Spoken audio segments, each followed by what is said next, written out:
Hello and welcome to Megan's Minute. I'm your host, Megan Lavin, owner of the allergy-friendly recipe site, allergyawesomeness.com. Together with Allergic Living, we talk about real issues that affect families living with food allergies. Today, I want to show you how I prepared my son for one of his biggest milestones yet, going away to his first college campus summer camp. Now, if you've been following along, you know this wasn't his first overnight camp.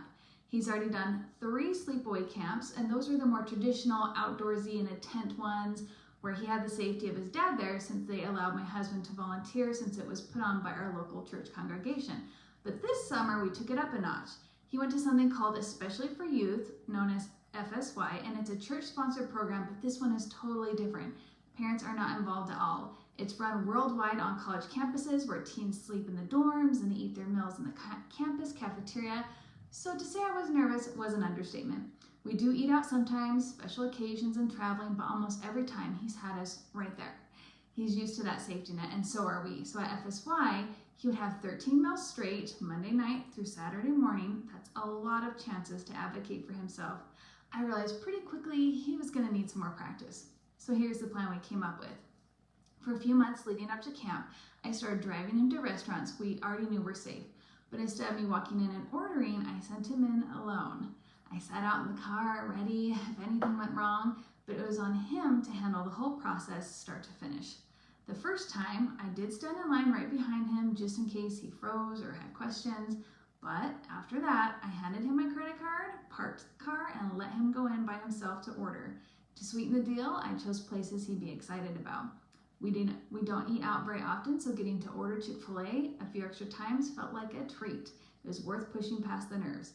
This was big for him. My son is naturally quiet and very respectful, so asking those needed follow-up questions isn't something that comes easily, but the practice really helped. He got used to saying things like, is this gluten, dairy, and nut-free?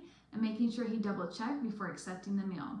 So when it came time for FSY, he already had that muscle memory built in. He was ready, and you know what? He had a wonderful time. I might have overpacked a little, okay, sent an entire carry-on full of safe food, but it gave us both peace of mind. If the cafeteria ever felt uncertain, he could go eat at night when he got back to the dorm, which thankfully had a fully stocked kitchen with microwave, fridge, oven, all the things. He came back saying he definitely wants to go back next year. Hearing that felt like such a win. I'll be honest, dropping him off at the college campus definitely brought tears to my eyes. It hit me that in just a few short years, I'm going to be doing this for real, and that's exactly why I wanted to push both of us out of our comfort zones now. Week-long camps, these are like perfect training grounds for him to gain confidence and independence before the real thing, and it's good for me too. Letting go is hard. As allergy parents, we trust our kids, but trusting strangers with one of your favorite people in the whole world, that's a whole other level. But we do hard things every day to give our kids the fullest lives possible. So I knew I can do hard things because I've been doing them for years. So if your child ever gets the chance to attend a sleepaway camp, I hope this encourages you to find a way to make it work. With some planning, some practice, maybe a little overpacking, it really can be possible. For more travel and camp stories, check out my other Megan's Minute videos. I've shared about my son's earlier camping trips, Legoland, and even cruising with food allergies. You'll find them all on Allergic Living's IGTV and their YouTube channel. Thanks for spending time with me. We'll see you next time on Megan's Minute.